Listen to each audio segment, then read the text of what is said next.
Sharon James. Good evening. Don't make me go first. I'm still finishing up. How are you? I'm all right. How are you? Good. I have a couple more slides I need to fix. Don't make me go first. That's got to be the quote of the evening. Yes, let it be the quote of the evening. Good evening, Chris. How are you? Hey, good. How are you, Martin? I'm fine. I'm ready to go first. Oh, good. Are you? Wow. I'll Well, I go wasn't here second. Tuesday. I wasn't here Tuesday, so that's what we talked about last week. Yep, it was. Good evening, Chris. Good evening, everybody. It's Oh, Angel. Angel. Good I'll evening. come on the camera in few minutes. You said you were supposed to send us some few things about our presentation, right? Yeah, I haven't done that yet. I'll send it. I got tied up this week at work, so Okay, so I we will. wait for that I will. before we submit it, right? Yeah, Okay. yeah. You can go ahead and submit your stuff. I'll submit the questions to you. I'll submit the comments and stuff to you. Okay. Thank you. Yep. Hi, Chris. This is Delilah. I can go after, who was it that said they were going first? I can go It's after Mark. Martin said he Martin. was going to go first, Dr. Delilah, but Okay, he beat me to the It draw. looks Donna. It looks like Donna said that she'd go second. We have something going on in the chat and in Oh, person, so I'll put mine in the chat too. we have something going on in the chat. What's up with that? let's see.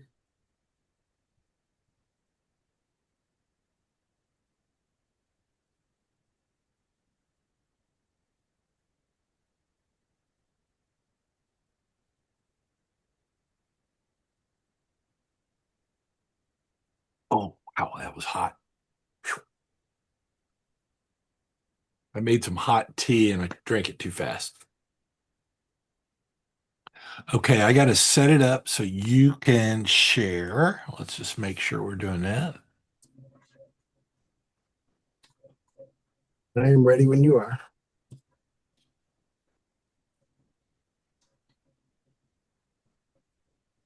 Go. You have the floor.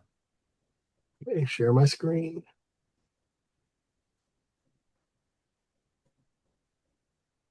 Can everyone see my screen?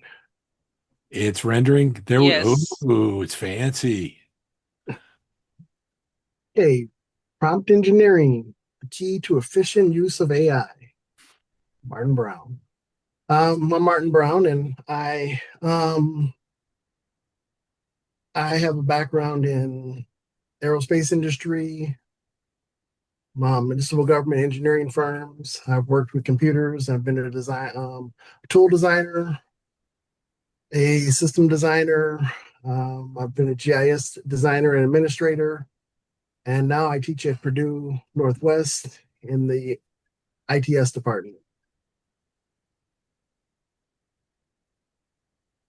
Prompt engineering is the process by providing specific instructions to your AI tool so that you get back information. And your desired outcome depends on the quality of what you ask the AI. Types of output are text, images, videos, sound, code, a lot of things. There prompt engineering methods, there are typically two that are taught, the 5-part framework, the 6-part framework. Today, I'm going to focus on the 6-part framework because we just don't have enough time to do both of them.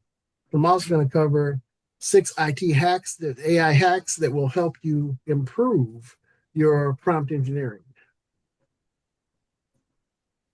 The constant of prompt engineering is iteration. Always be iterating. Don't think you're one and done. You got to keep going back at it. You got to keep going back at it till you refining it. You also have to learn to speak the language of AI.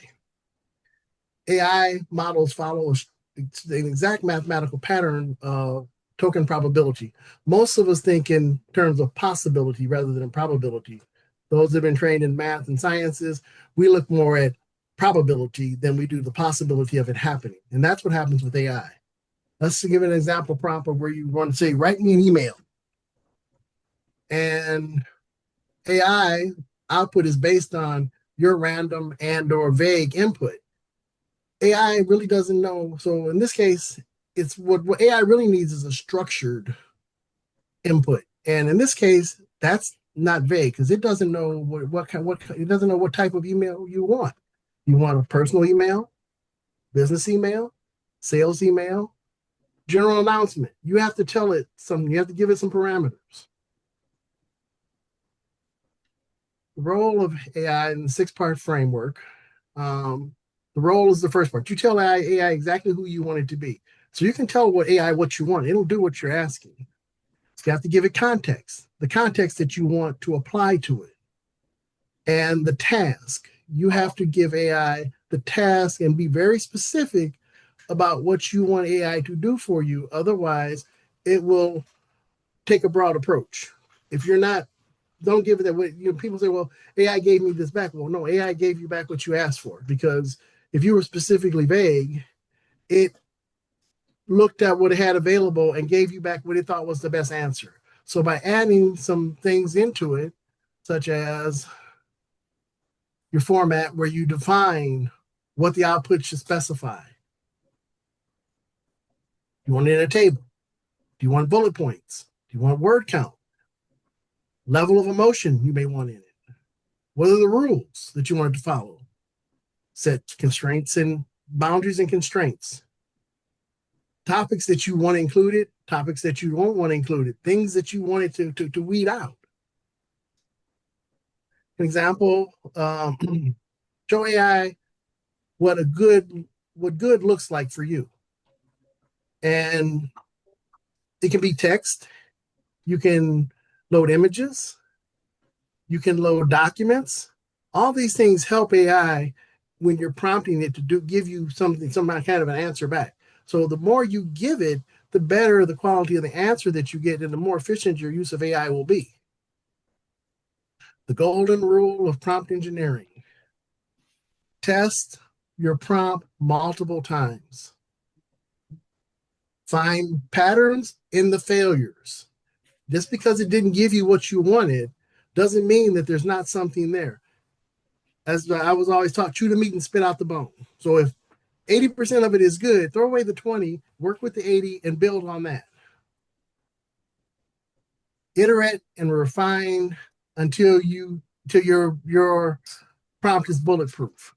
Get the AI to where you want it to be, not expecting it to know where you want it to be. And also create a personal library of tested and known good prompts. Because if you have a known good prompt, you can always use that as a starting point to build another prompt off of that. I did jump to the end. Okay. There are two major things to look for in your output. Wait a minute. Something's going wrong with my presentation. Hold on a minute. Let me stop and see where I'm at and why am I at the end. I'm missing a whole bunch of stuff.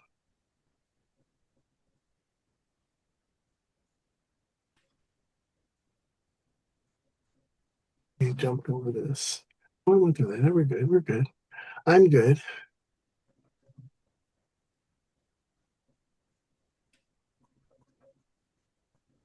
Okay.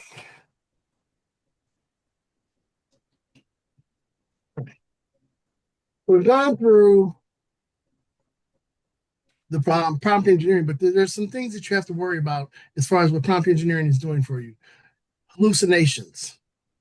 Hallucinations, basically, it's not anything close to correct or anything in the spectrum of what you asked for or what you think it should be. The biases. There are biases that are inherent to the system, and you have to understand that they're there, and they can skew your trait, skew it. You have human prejudice and other things that are there.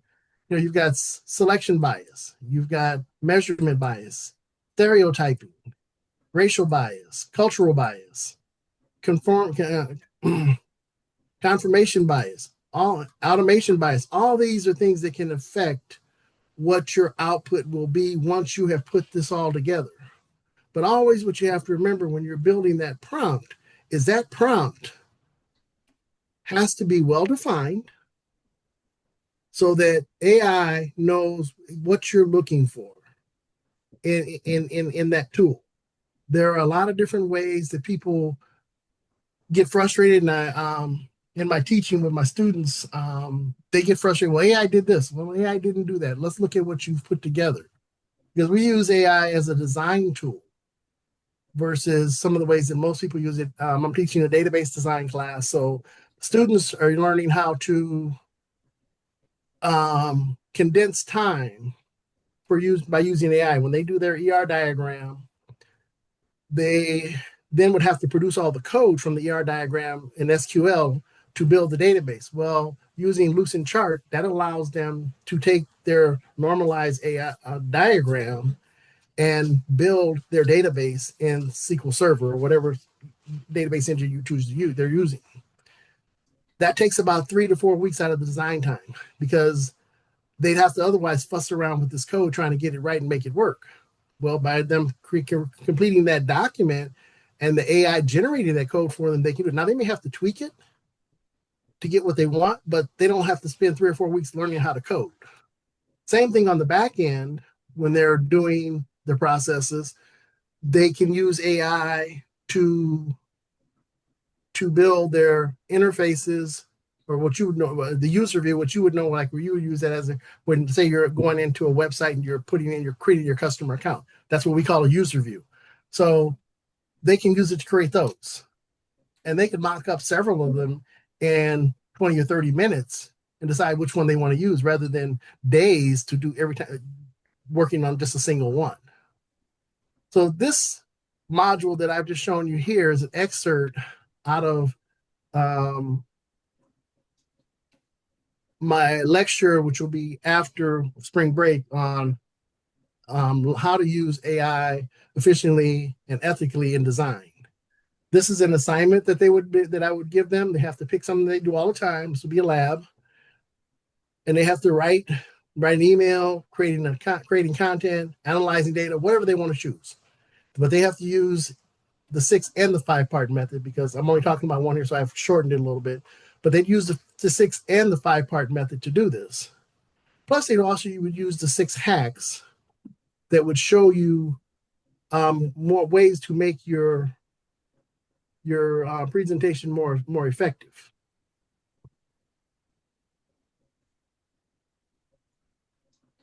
Does anyone have any questions? Why didn't they go to my? There we go.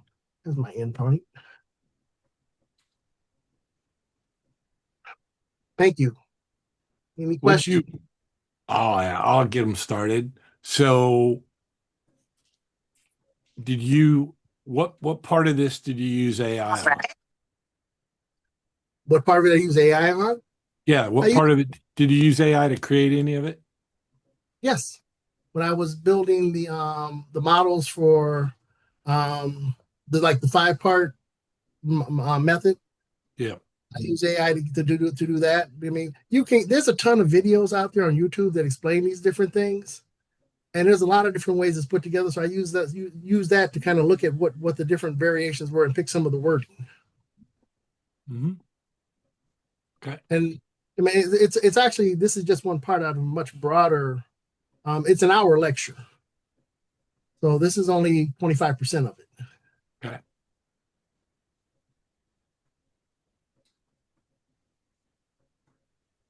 Anyone else? Yeah, I had a question. So, who's your audience for this training? My audience are The students? junior level university students, but really it could be anybody. Prompt engineering applies to everybody. Anybody who is interested in AI has to learn how to do prompt engineering. That's the problem that people have right now, is they're not speaking the language of AI. So therefore they're not getting the proper result. They may stumble, even a blind squirrel will find a nut every now and then. Mm-hmm. But they're not getting the results, and then people are getting discouraged because no one's ever taught them how to properly use it. I mean, really, all AI is like, it's like Google on steroids. Because when you do a Google search, you get back 1,000 hits, and then you go in there and you got to look through them all. Well, what AI does is take those 1,000 hits and it looks at them and extracts out of that what it thinks is good. Mm-hmm. Even when you do a Google search, right there at the beginning of a Google search, now you get the AI. A lot of times you get the AI answer back, which is the short answer for what you're looking for. Yeah. No, I asked a question because forgive me, I'm multitasking too. And you could have answered this, but when you talked about iteration, did you explain what that meant in your presentation? I have, well, probably not in this. In this case, that may have gotten missed because I excerpted this from a larger presentation. So iteration, that's something we talk about all the time in design. The process of design is you design, you build, you test, you come back around. So we're always talking about every class we're talking about iterative processes. Yeah. No, I was asking because I didn't know what it meant. So that's why I was asking who was your audience. And Yeah. if it was like a brand new person, I was like, did he talk about it? Did I miss it? And I didn't know what it meant. That's why I was I asking. didn't directly talk about it, but it's Okay. something that I do talk about all the time. Okay. And I would take that into account that I need to make sure that everybody knows what iteration means. Thank you. Mm-hmm. You're welcome. Okay, thank you. Anyone else?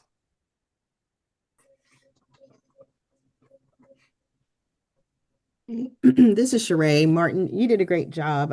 I got some information out of this and I love I wish you would talk about the 6-part framework. I understand we don't have time for that, but I did jot a lot of this down. The 5-part framework? Yeah, I'm sorry, yes, the 5-part framework. I can get you information on the 5-part framework. There's also YouTube videos out there Okay. that will explain all that stuff. I mean, YouTube is my best teacher. Yes. Because you can go out there and if you want to pay for a course with Google or different places, they teach, that's what they teach you, the 5-part or the 6-part method. I kind of like the 6-part method. And so I tend to use that more often, but it doesn't happen. You can use either one, but I can get you some information about that. All right. Very interesting. Thanks. To go back in the fundamentals class, we talked about the clear and spark methods. And those are other frameworks that you can use. There's a ton of them out there. Yeah. Okay, cool. Thanks. Yeah. I mean, I've been playing with AI for a long time. And so like Chris, we play, we find something that we like and we kind of work with it.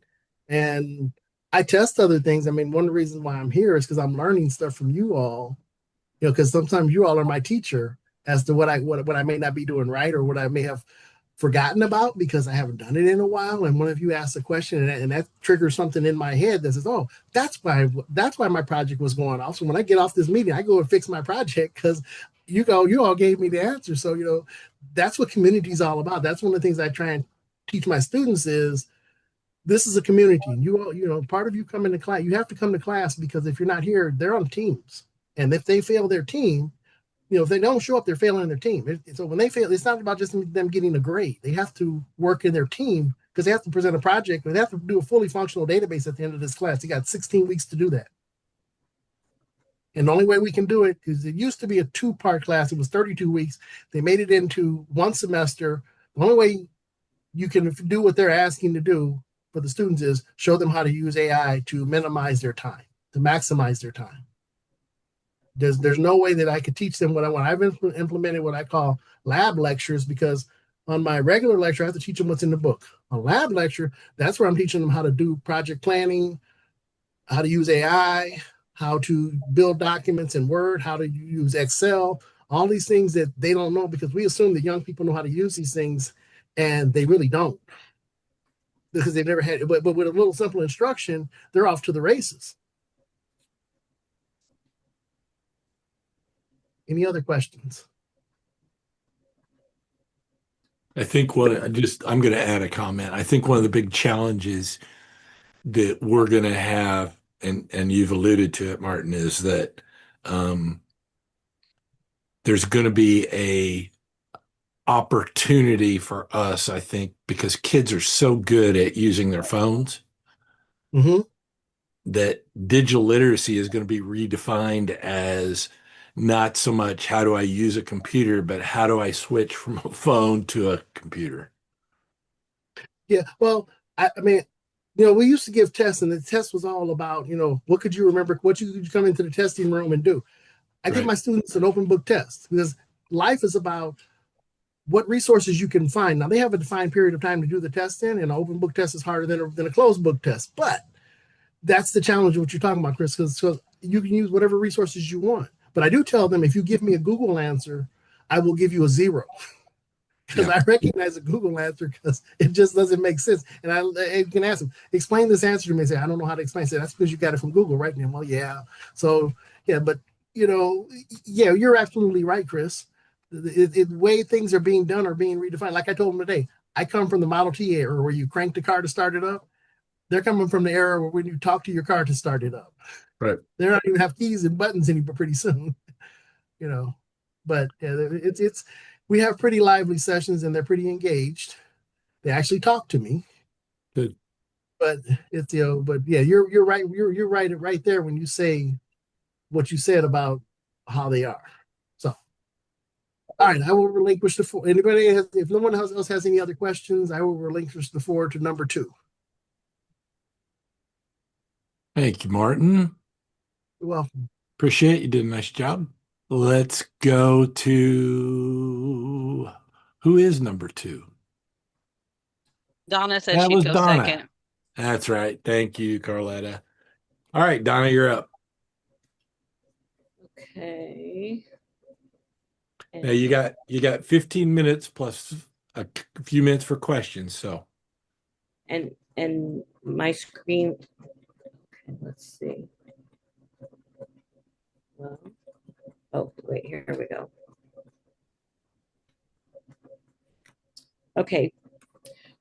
First off, my target audience is educators, novice teachers, seasoned teachers, administrators, aides, so forth. Okay, so I'm going to present as if I was talking to my target audience.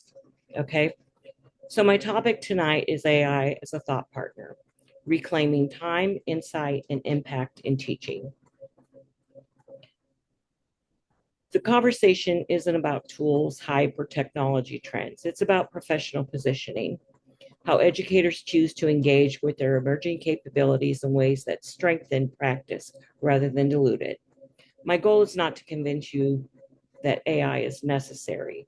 My goal is to give you a framework to think about it deliberately so that you remain in control of how it enters into your workflow and your professional identity. The question isn't whether, but how. AI is already influencing educational environments. Students are encountering it, institutions are responding to it, and industries are building around it. So the real question isn't whether AI will appear in educational spaces. It already does. So the question needs to be reframed. How do educators position it? So today we move beyond tool types, hype cycles, and fear-based resistance, and instead focus on professional collaboration and intentional integration.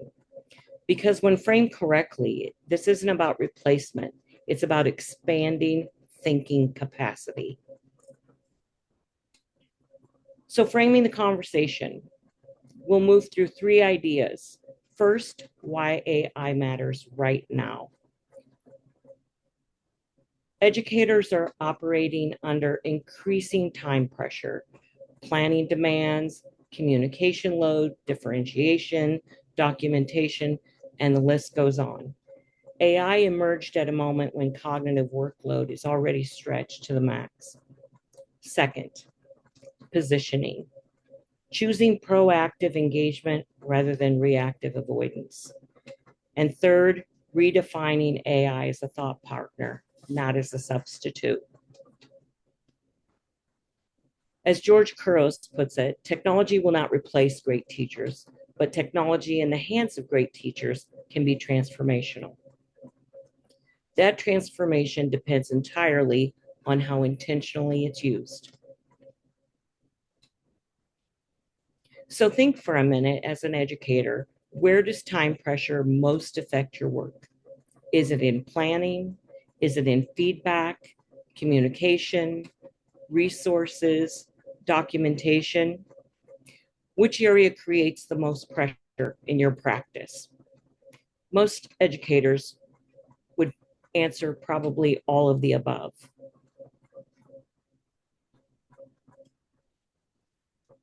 The concept of AI collaboration lives in that intersection between human judgment, instructional decision-making, and AI-generated possibilities. Effective collaboration, that sweet spot right in the middle, that's where you want to be.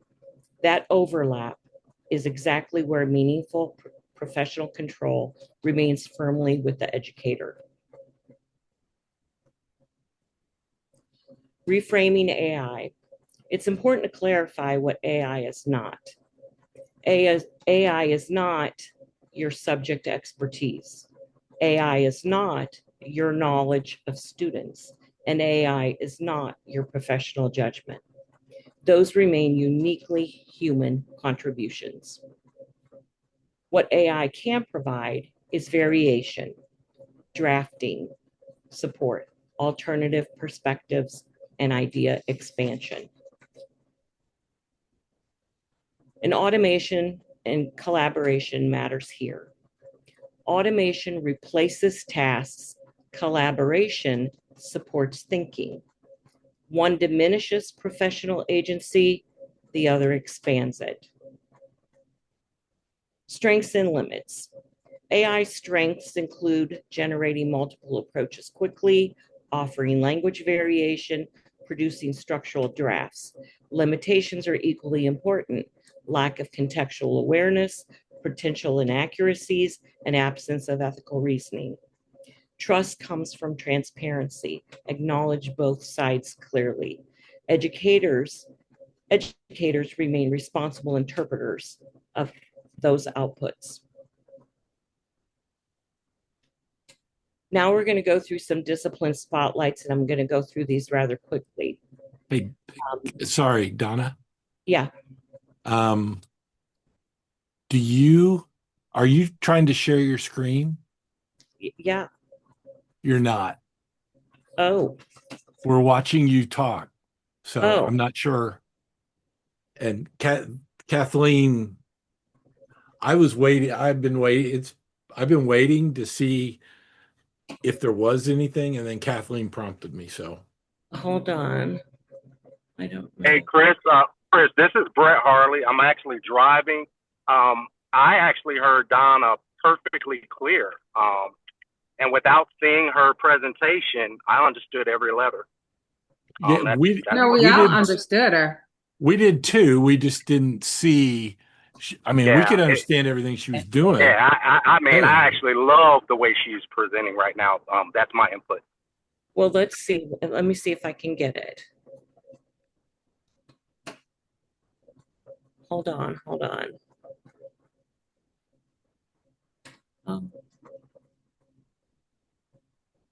There should be a button that says share at the bottom of your Zoom window. Hold on. I've done it a million times, Donna. I'll be talking away and my students are like, and I ask a question and we can't see what you're talking about. And I think we got a good point in the pivot. So we're throwing her off, right? So she was in her zone. Yeah, we're getting educated, but that's okay. And we're interrupting her education.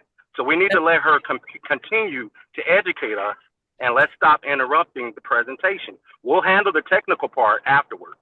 But for right now, she has the floor. Let me hold on 1 second. This is what I'm going to do. I think Brent is very aggressive, and I'm asking for him to stop.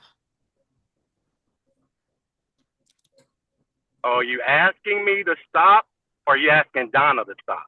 Which one? I'm asking you to stop, please. Let's just, I'm going to interrupt. Donna, please proceed. Okay. I shared my document in the chat. In the chat. Okay, let me get it. Let me pick it off the chat. Okay. Let me see if I can pick it off the chat. And I will. And you know, I had my tech guy come in today at school and we practiced it. And I got it down solid. And so I don't know why it's not doing it. Well, I'm, Donna, this is it's birds of a feather flocking together, but I've been told, I don't know how many times you all have told me that I haven't done it. Kathleen, everybody's done that, right? So it's technology. It's great when it works, not so much when it doesn't. and I don't see your slides in the chat. Let me see if I can find the docs. Wait, okay, here it goes.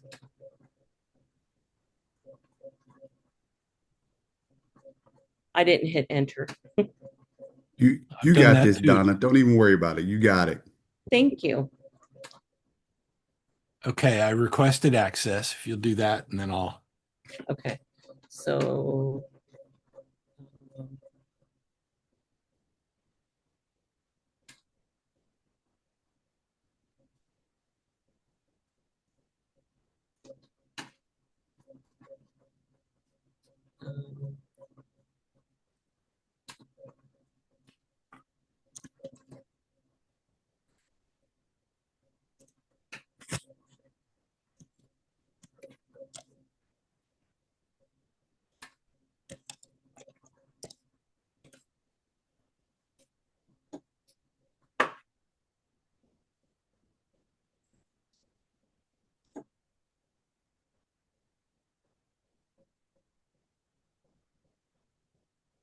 Okay.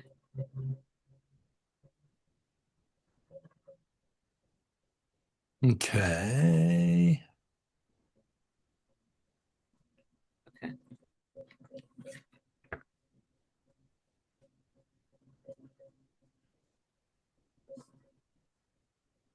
me see if it'll let me go now. Okay. There we go. Okay, I got it. Thank you for approving me. Okay. And I apologize. I thought I was on the money.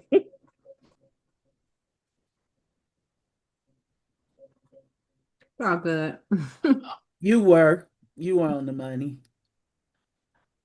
Right. And it's our job as your cohorts to say, hey, we don't see this. Right. So it's cool. Right. Okay, let me see if it came down and we'll get her going here. And I'm on slide 10. If we want to just pick up where we left off. Okay. And those I'll go through pretty rapidly because I have a different slide for every discipline. Was it AI as a thought partner? Yeah. Okay.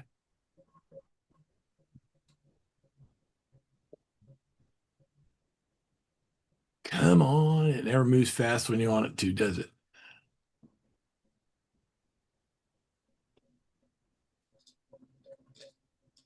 Eleanor, quit.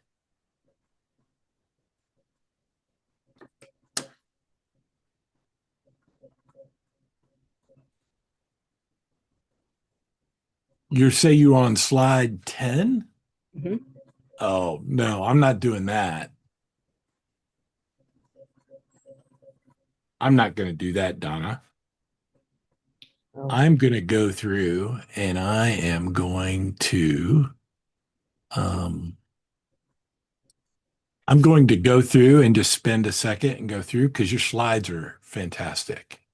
Okay, that's fine. If that's okay with you. Absolutely. Okay, so here we go.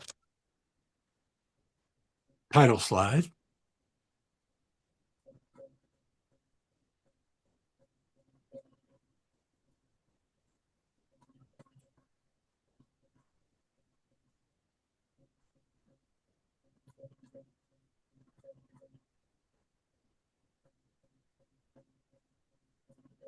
Now, do you want me to represent it or?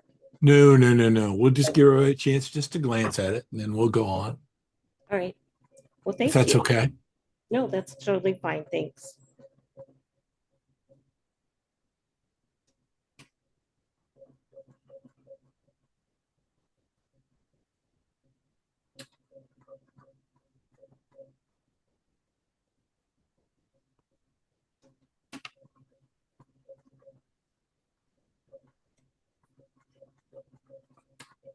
Who's George Curios?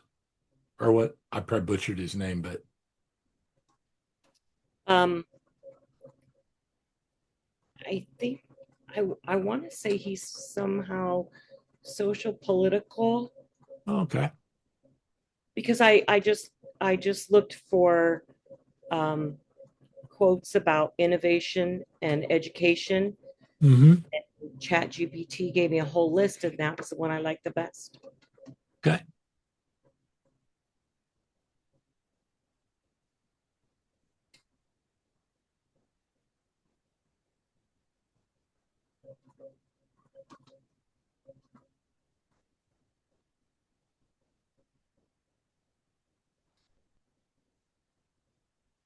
Am I caught up with you yet? I think we're in, no, keep going.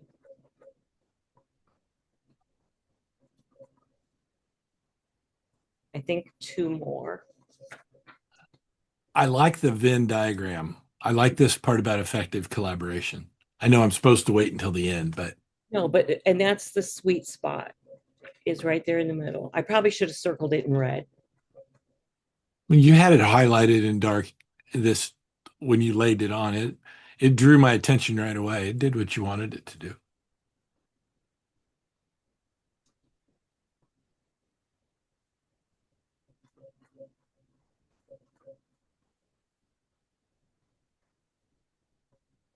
Hmm.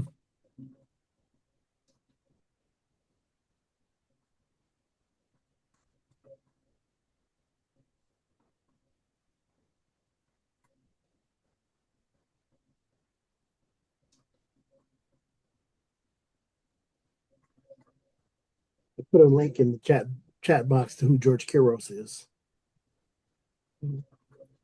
Oh, awesome. Thank you, Martin. You're welcome. Am I there yet? One more. Okay.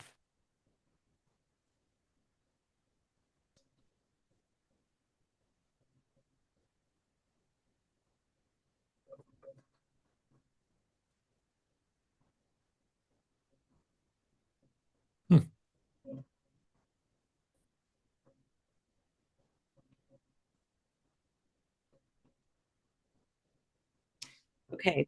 Across disciplines, the collaboration pattern remains consistent. In English language arts, we can use AI to expand prompts, scaffold discussion questions, and draft feedback structures. In math, we can create contextual problem variations and explanation strategies. You can roll one. And in science, drafting procedures or assessment variations. And in social studies, curating source sets and explore differing perspectives, especially those that are underheard. In arts and health and CTE, we expand critique language, activity adaptations, and portfolio frameworks. The takeaway isn't discipline specificity. The takeaway is structural consistency. AI expands options, educators shape meaning. Cross-disciplinary insight. Across all content areas, the collaboration model stays the same. AI provides expansion and variation. Educators provide interpretation and contextual application. The value doesn't lie in what AI generates. It lies in how professionals evaluate it and refine it. That interpretive layer is where the expertise resides. Time reclamation. AI collaboration is not about increasing output volume. It's about reclaiming cognitive space for what matters most: your student interaction, your instructional refinement, and reflective planning. AI collaboration, when positioned correctly, shifts energy away from repetitive drafting toward higher impact relational and intellectual work. Workflow mapping. Think about recurring weekly tasks. Where do ideation and drafting demands appear? Possible collaboration points include instructional materials, feedback language, communication formatting, and differentiation scaffolds. A simple integration cycle can look like identify repetition, evaluate support opportunities, experiment deliberately, and reflect on meaningful time savings. Integration should always remain intentional, never automatic. Critical thinking, decision awareness. Not every task belongs in AI collaboration. Professional evaluation should consider relevance to goals, accuracy verification, developmental appropriateness, and ethical considerations. And then, of course, there are boundaries. Certain areas should remain entirely educator-driven. Grading decisions, sensitive communication, behavioral responses, contextual interpretation, and ethical deliberation. Technology may inform thinking, but final decisions remain human. Instructional integration. AI can support design thinking by offering alternative approaches during planning. It can help explore sequencing variations, differentiation structures, engagement hooks, and scaffold systems. But ownership of design always remains with the educator. Similarly, in assessment, AI may assist drafting feedback or recognizing patterns, but evaluative judgment always stays human-centered. For your professional identity, technology shifts will continue. Remember when the calculator was a new thing? Remember when word processor was a new thing? We've come a long way. Professional strength is not demonstrated by avoidance. It's demonstrated by thoughtful engagement paired with clear boundaries. Educators model exploration, reflection, ethical transparency, and collaborative leadership. Professionals shape technology's role, not the reverse. So in reflection, consider one integration step you might explore this term. Not transformative, not sweeping, just intentional. Identify one task or one boundary or one success indicator. Small experimentation produces meaningful professional insight. And in closing, remember, AI does not replace teaching. When positioned intentionally, it amplifies the capacities that define transformational educators, using insight, using creativity, using responsiveness, and connection.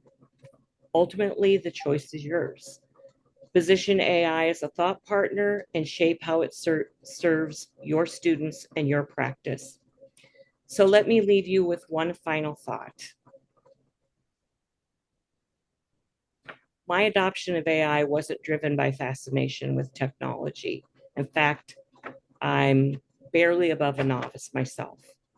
It was driven by commitment to teaching and the desire to reclaim time to do it exceptionally well. And one more slide. And this was just added in preparation for this assignment. I discovered that talking to a novice teacher and just leaving them with this is not enough. They need guidance throughout the journey. So I talked to my assistant superintendent, and she told me, let's run with it. So I'm going to do an 8-part series. And I also, just with the first one of the series, I have a 45-page workbook to go with it. Mm. And it hopefully would be a 75 to 90-minute professional development meeting. And then all 8 would be the same thing. So that's about almost 4 months of professional development. Hmm. So that's where I'm going. So questions? I have to step in for just a second. You made a comment about which slide was it? This one. You made the comment that you were a novice, and I'm just gonna say I know more about you than I know about most people in this class. You're not a novice, and that's why I chuckled for a minute. Was like, there she goes. She's calling herself a novice, and she's really not. So anyway, I wanted to explain that. Now I'll open it up to the floor. Well, I wanted to say that I'm glad that Chris finally chimed in and said something about the PowerPoint, because we would have missed this beautiful presentation had he not. It's absolutely gorgeous, and it matched your delivery. I appreciate it, seeing it all together. And the presentation just mirrored what you were saying, and it just amplified it for me. So great job. I just thought it was very well done. Donna, I loved it. Thank you. And Donna, I I thought also want to add that I did not realize just how important and impactful the PowerPoint would be with what you said, because I didn't know what you were talking about. And I couldn't follow it, but as I started Kind of like looking at Alexa. that, it made so much more sense, and it just added to it. And you definitely didn't just throw it together at the last minute. I mean, it was good, and it helped, as you would say, the novice, even the novice teacher, it was going to help that person to understand. So it was good, and boy, I know what I've got to do. You're all too kind. Thank you. Donna, I thought it was. Donna, Go you did a ahead. really good job. I need to consult with you, so because I'm not a trained teacher like you are, but I have a lot of knowledge. But there's a lot of things I gleaned from what you were saying, and that's really where we're going with this. Well, we actually do. My first job teaching was at Purdue Northwest. Okay. Back when it was Purdue Cal. Yep. Back when it was Purdue Cal. Yep. Yeah, it was. What's that crazy thing Purdue people say? What is it? Oh, boiler up. Sorry. I'm coming off of mute, Chris. I've been quiet this whole time. So you will not jump on Purdue. I actually raised my hand. Go ahead. Ooh, go ahead, Denise. No, I didn't have nothing. I was just messing with Chris about him talking about Purdue. Oh. I don't have nothing to say. I'm good. I went to Ball State, so I can't say much, right? Other than it's a great school.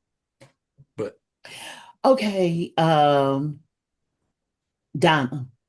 Yes. Great presentation. And the only reason I interrupted Chris, I was like, I know what it feels like to put all of that effort and work into a presentation for your students, and they don't see all of it online because of a piece of technology. So I was like, I know there are slides with this. I can see them in my head.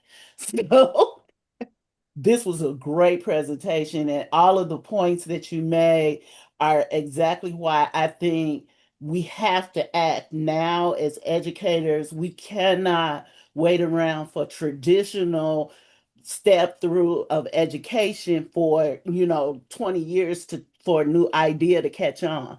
This idea is there, and we have to decide how it is going to be used in education. And the people who are around now, we have the wisdom to add to the technology. And I think before we leave here, as before we retire, we need to use our knowledge with this technology and make sure that education makes that leap that it needs to make to keep up with the times. And even Purdue, I think, was the first one. And starting in August of 26, it's going to be required for every year that they're at Purdue for them to have, I think it's 8 hours of AI education. And I think they're the first university that's going to require it. And Donna, I think I say the same thing. This presentation was excellent. But what impressed me even more is that when your slides didn't show, you didn't blink. You were like, okay, let's get it fixed. It's all right. And then the slides added to what you were saying. I was captivated by what you were saying, but then when you added the slides, it was perfect. Thank you. Well stated. That's exactly where I was going with it. I know I hit everyone's heart, but this is at the core of what we all stand for. We all have pain points. We know that education has a big gap between touching those that really need the work. We need the education to hit home. And Donna is a good example at all the points we need to hit those homes at. If we are requiring and relying on technology to present what Donna stands for wholeheartedly, we're wrong. We all are wrong. And if nobody steps up in the midst of that and says, let her continue, she has 45 subjects that we probably could have understood 10 of them just by her leading and blending our listening skills into what she's doing. But because we're taught and because the task was to present presentations, we were stuck on that. But we have to learn how to listen and pull out the details, and they're helping our lives. She is a pivotal point. I would take her class all over again for 11 months if I had to. She has a tie-in into Purdue. That way I can train whoever I touch base with in homes that can't afford to go to Purdue, or they're sitting on the sideline with a 3.8 grade point average because they graduated early. I can talk to them about what Donna has access to. But if we're relying on that presentation to be presented as she is flowing, as she's in her zone, it's like Jordan. You don't stop Jordan. Jordan hot. You don't sit him on the bench. Let Jordan shoot. Let him stay in the game, coach.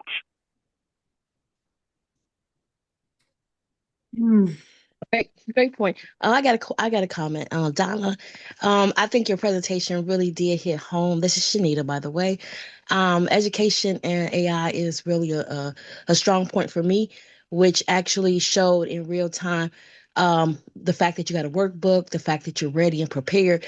My only question is, like, do you think that when you say that you have 4 months of instructional time with that the take away from the teachers wanting to dive in? I'm just asking the question just to understand a little bit more about that insight, because I think you being ready and prepared is a great thing that we all can kind of adopt and say, let's kind of go with the boots running.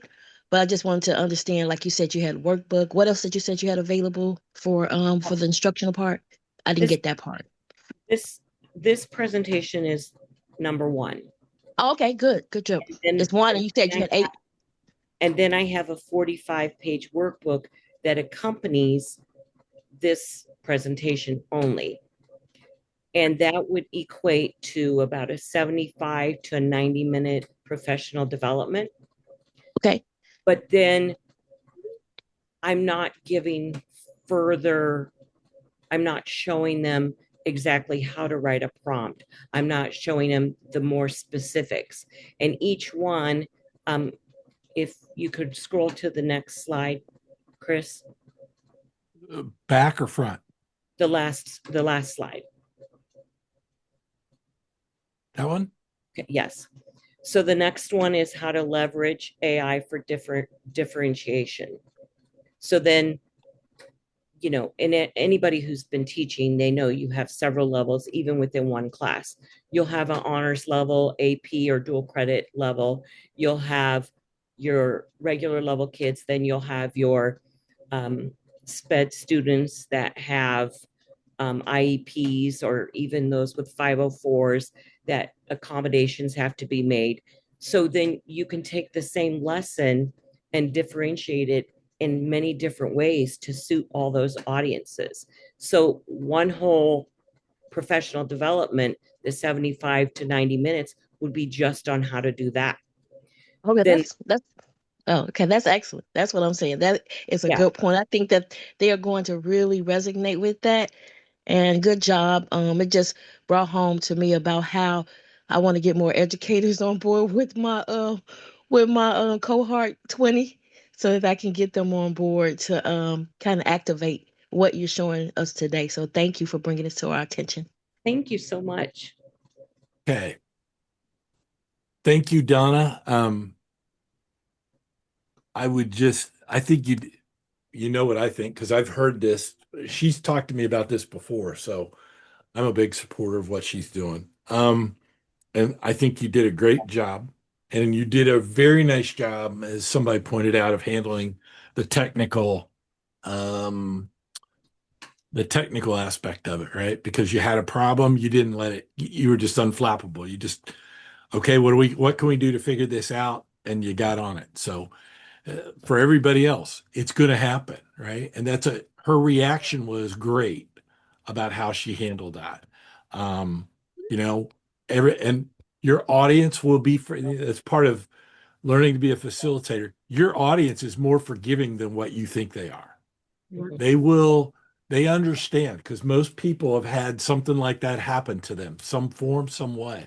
And so don't get rattled. Don't let it drive you crazy. Just deal with, just figure out how to get it and move on. And they'll remember that you had a problem and moved on, and how you handled that more than they will you had the problem. So very good job, Donna. Thank you. Okay, who would like to go next? I'm going to quit sharing.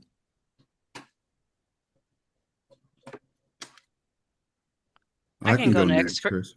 Oh, go ahead. So in the chat I said I'll go fourth, but Oh, I think that's I'm because sorry. Dr. Yeah, I've got Sharon's got it. No, I thought it was Dr. Hood. I think she had next, if I'm correct. Well, I've been messaging Chris. I'm having some problems with my camera, so y'all go ahead and go. I may have to go Tuesday. I'm still working with it. Well, then I can go next if it makes it easier. Actually, Sharon's up next, as I went through the text, I thought, or the chat. No, Okay, I can go next. Okay, that's fair. I think And then I've got you next. I've got you next, Josh. That's fair. That's fair. Yes, Felicia, before we get started. Yeah, and I was just gonna read a response that Denise put in there, which I do think is a good idea. Do we have like a sign up where we can sign up to do our presentations since they're all rolling in? That's a great idea. I wish I'd have thought of that about an hour ago. But yeah, I'll do something like that. We'll do something like that because we got some more to go through. Thanks for that suggestion. Okay. Okay. Let me see. Hold on. Share. Okay, I'm going to share my screen. Then let me put on okay. All right. Good evening. I'm Sharon James, and my topic is human-centered AI. I arrived at the focus of this discussion, practical ways to use AI for good in education, coaching, and work, because it touches most of the professional histories that make up our cohort. AI has been around since the 1940s and 50s, gradually being developed, tested, and applied. Fast forward to the 2010s, and the foundational technology started to grow with the use of Siri and Alexa. The explosive public-facing boom occurred from 2022 to 2023 when ChatGPT launched and sparked a surge in interest in generative AI and its capabilities. Many of you took full advantage of this seismic event in 2022 as evidence of the products and businesses you have launched and the personal successes you have experienced. Place 1 in the chat if this resonates with you. Why human-centered AI matters now. Because it's embedded in our classrooms, workplaces, and healthcare systems, it affects our equity, access, and opportunities. So it's not just a technical change, but a social change as well. AI as a social change tool, it can either widen gaps in our society or reduce them. It depends on how humans leverage AI. And if we base our use of AI in ethics and ensures access, it provides to everyone the greatest impact to be realized. Let's understand human-centered AI for a minute. If we focus on the human in the human-centered AI, we prioritize supporting people through technology. Humans remain in control of decisions. We remain conscious of fairness, dignity, and trustworthiness. We focus on the human in the human-centered AI when we continuously enhance rather than replace human efforts. In 1 to 3 words, post in the chat the last experience you had where you needed assistance and couldn't get it from a human. Now, I can't see that, but I hope you're interactively doing that. Next, many of you in the cohort are either educators or are tied to the educational system. We know that AI tools enhance both creativity and productivity, but it can provide educators with valuable insights into student learning by generating lesson ideas tailored to students' needs. When educators create meaningful reflection prompts for deeper learning experiences, you are focusing on the human in human-centered AI. Educators impart equity to support personalized learning journeys through adaptive technology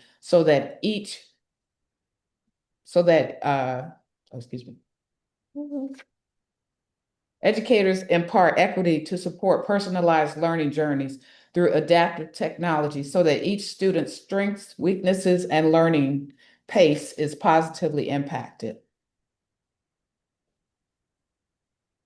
Some of our cohorts are managers, corporate officers, and entrepreneurs. We can all think of at least one or several ways to help us complete our work more efficiently. Our emails and virtual meeting tools help us summarize our meetings, plan projects, optimize schedules, and communicate to streamline workflows. I recently viewed a TED Talk where a psychologist asked what makes a human, and his response was, our ability to connect with other humans is what makes us human. He further mentioned that people typically have multiple experiences in life in general and daily. People also interact with multiple tools, which creates a more immersive social experience. But AI is a one-on-one interaction, which creates individual, less social experiences. AI shapes how we do business, so we must remain conscious of how we use it. We have to keep people, ethics, and equity at the center of what we are doing. In preparing for this class, I listened to podcasts and snippets of the Today Show here and there, and I learned a few things, such as nearly 80% of US healthcare organizations are already using artificial intelligence in the industry. AI is not HIPAA compliant. As humans, we have a legal, moral, and professional responsibility to protect our privacy. Information to protect includes Social Security numbers, detailed health history, medications, and personal details that you don't want others to know. AI is not replacing your doctor. It is another tool that the doctor will use to help take care of you. As far as the med spas and longevity clinics, they need automation to help their businesses grow. But people still want personal care and touch. So it's imperative to improve the work life of that professional so they can focus on caring for the patients. Putting the human in the human-centered industry makes using the data to create personalized experiences and plans for preventive care to help people feel their best selves always. To keep the human in wellness and IT, we want habit building prompts to guide clients towards sustainable changes. And we want to ensure ethical governance with clear AI guardrails in place. Speaking of which, ethical guardrails, the HEART Check acronym best sums up the set of rules, policies, and technical controls established to ensure AI systems operate within acceptable moral, legal, and social boundaries. In the acronym HEART, H stands for ensuring human involvement in AI's decision-making process. E stands for promoting equity to avoid biases and disparities. A prioritizes accuracy for reliable and effective outcomes. The R stands for respect privacy, and the T stands for transparency. With what you've heard, post in the chat a small ethical AI application this week that you can implement or re-implement in your work and reflect on its impact on people. Then talk to your colleagues to foster a culture of ethical AI use. I close by, I want you to ask yourself, how can I use AI to serve people, not replace them? Thank you. Questions?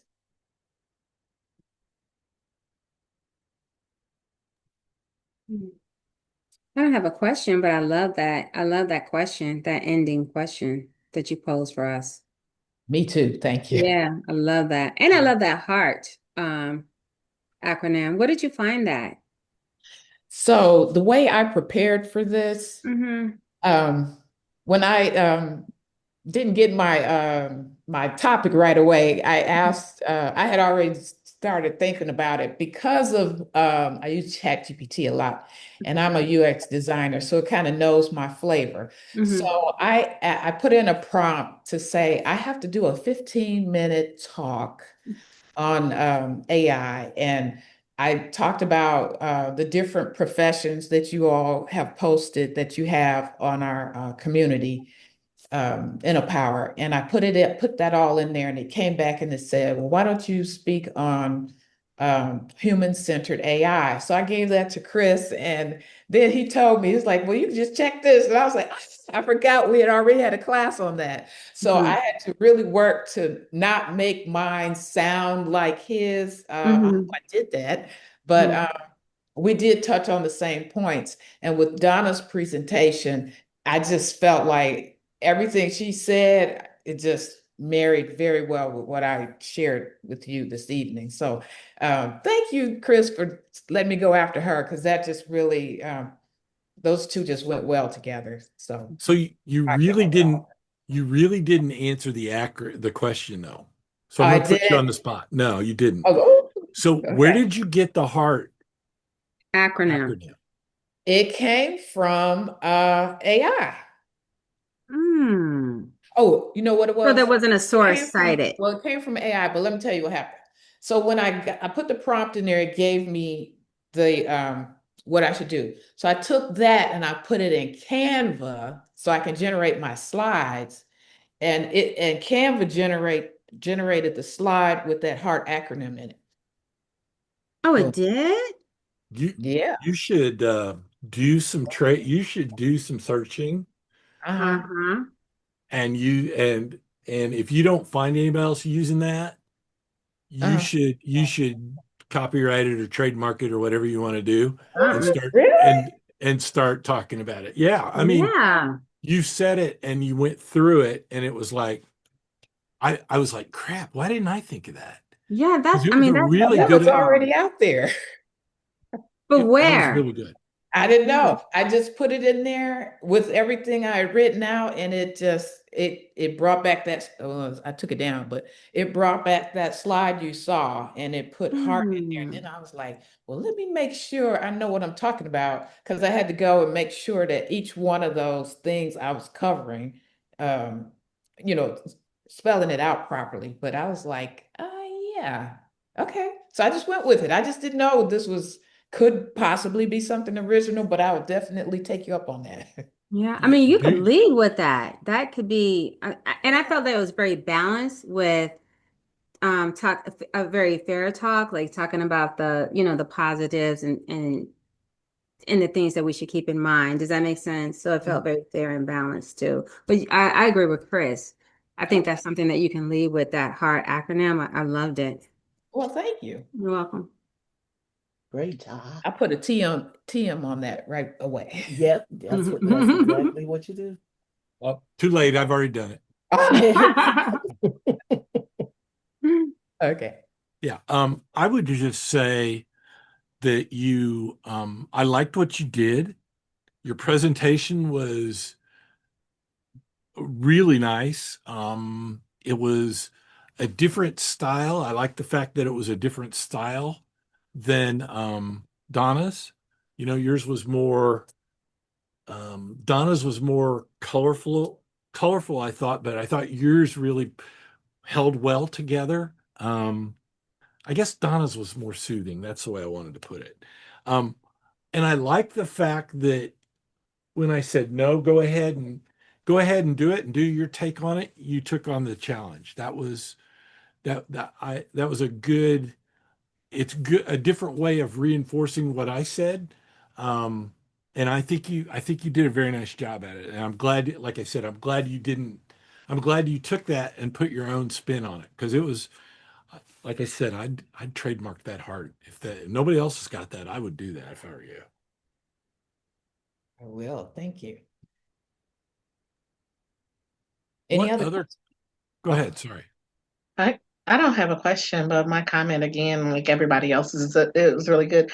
It resonated with you said something, I put it in the chat about equity, people equity, and people ethics and equity really resonated with me. And I thought that is the heart of how you connect and keep using AI to your advantage, but also keeping this human connection. So I really like that as well. Thank you. Thank you. Any others? Well, I want to comment just one thing too. I didn't notice how, I don't remember if throughout your presentation, oh no, it did. But in the beginning, how your presentation didn't have any words on it at all. You were talking to us, but there were no words. It was just pictures. Was that purposeful or not? Yeah, kind of. It was the title page, but I probably, well, put it this way. Yeah, no, it wasn't the title page. I quickly pulled that together because it's like I was going to continue just talking with the title page up. So I thought, well, let me just use the third slide as the picture in the center. And I wanted to make it historical, because I always think about, for this certification, I need to reach people who especially are afraid of AI. So if I give them like a timeline, and I didn't do it linearly, so I just kind of put the dates on the side. And if you notice the years, the decades, they started out small and they got bigger. Yeah. Because it's in our face now. So yeah, it's gotta be artistic. But okay. I figure if I just leave it right there, maybe they'll just listen to me. Yeah, I hope like that that, was Pat. okay. Yeah, no, it was cute. It was cute. I was thinking about the kids in the beginning, and I was like, okay, what's some words at? And you don't have to have words, but I just noticed that. That's all. Okay, no, yeah, that's all. Cute. Okay, thank you. And Sharon, this was really good. I don't know if anybody on anybody in the group watches The Pit. I do. Yes, the episode that just happened where they had the lady that's running AI through the hospital that made me Yes. think about this. And you still want that human touch, but everybody trying to run the AI and the debate that they have. I thought it was really good. Yeah. Thank you. Sharon, you did a really good job. I liked everything you had to say. Thank In you. particular, I like what you had to say about the medical profession. And I do watch The Pit. Yes. Okay. So thank you very much, Sharon. Like I said, I think you did a nice job. And I've said enough about heart. Josh, you're up next. Awesome.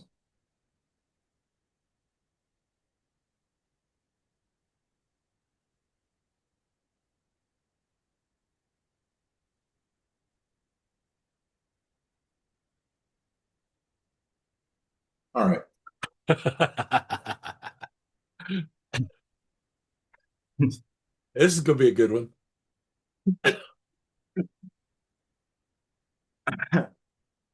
All right, so my name is Joshua Sims. How to cheat using AI. I want you to picture something. You're sitting in the classroom. Your teacher walks in. She places a test face down on your desk, and you flip it over. And halfway through, you hit a wall. Blank, your mind just goes. You reread the question, you read it again, nothing connects. And here's what nobody in the room says out loud. It's not because you're incapable, and it's not because you didn't study, neither is this because you're lazy. See, life happens. You either work late or you're distracted, something going on at home, and your brain is overloaded. So you reach into your pocket, you pull out your phone, you type the question into Google, and instantly, just like that, you get clarity. And before you can process it, she says, Josh, put your phone away. That's cheating. Here's my question. Were you trying to avoid learning, or were you trying to get unstuck?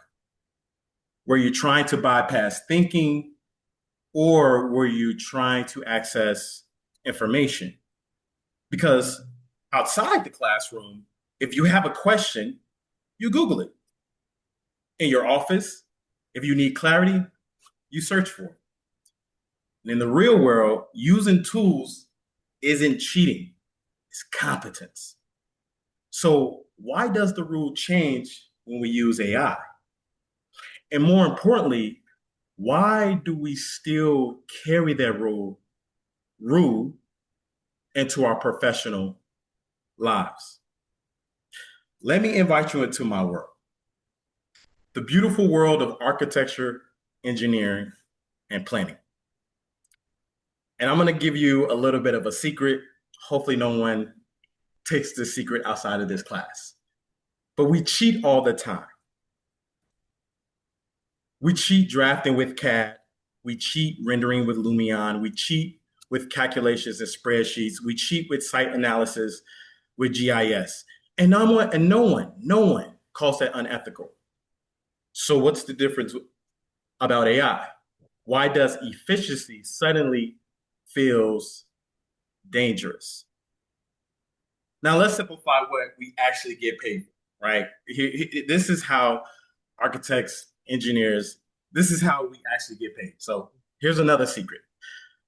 Our work breaks down into 3 layers: recall, assembly, and judgment. Recall is information, zoning, text, height requirements, parking minimums and maximums, definitions. Assembly is organization, putting rules together, cross-referencing tables, summarizing constraints. And judgment is decision. Decision on, does this work? Is this viable? Is this strategic? Does this align? Now, here's the uncomfortable question. Which layer, and I'm just going to just propose this, which layer do you think actually we get paid for? And which layer do you think we spend the most time stuck in? See, because most firms don't get paid for recall, which is information. They get paid for judgment, that's making decisions. But they burn enormous energy in the recall and the assembly phase. That's FALC. So let's try something. I want anyone, just anyone, to throw out a random city and the state that in. So for example, Gary, Indiana. Anyone should throw out just a random state and city. New Orleans. Indianapolis, Indiana. New Orleans. Tanisha, I'll go with New Orleans. New Orleans, Louisiana. Now, Tanisha, I'm going to pick on you. Tanisha, you are the owner of ABC Architecture. And someone calls you and says, and I want you to imagine this, can we build multifamily housing on this site? Now, before we include AI or research, Tanisha, I'm curious to know, what do you think you need to know in order to answer that question? I'm just going to pick on you for right now because you threw it out there. You're in New Orleans. They ask you, can we build multifamily? What do you think we need to know? I would want to know how much land is available. Yeah. What different type of structures are there, the zoning, the permits, all those different types of things. What is in access around it? Like, is it a food desert in the area? Are there grocery stores, access to shops and things like that? If there are people there that actually need the housing. Yeah. I mean, spot on. Zoning, permitting, density, parking, setbacks, what the people needs. Absolutely. Now, in your honest opinion, Tanisha, how do you think we find that information?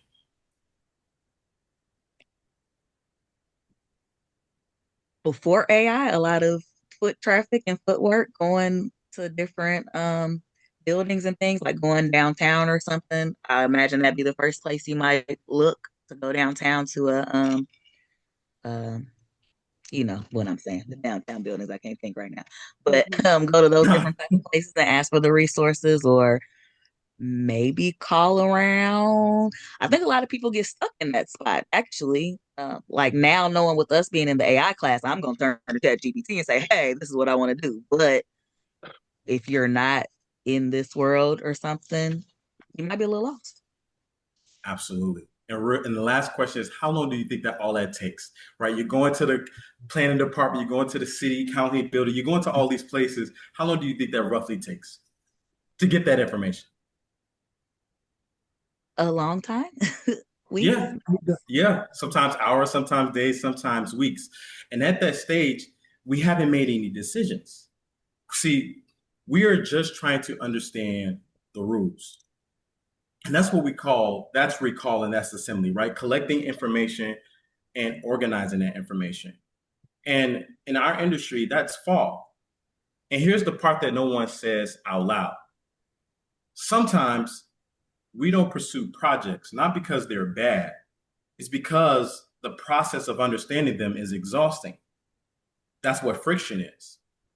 And here's the confrontational question. If we remove that friction, are we lowering standards or are we freeing up judgment?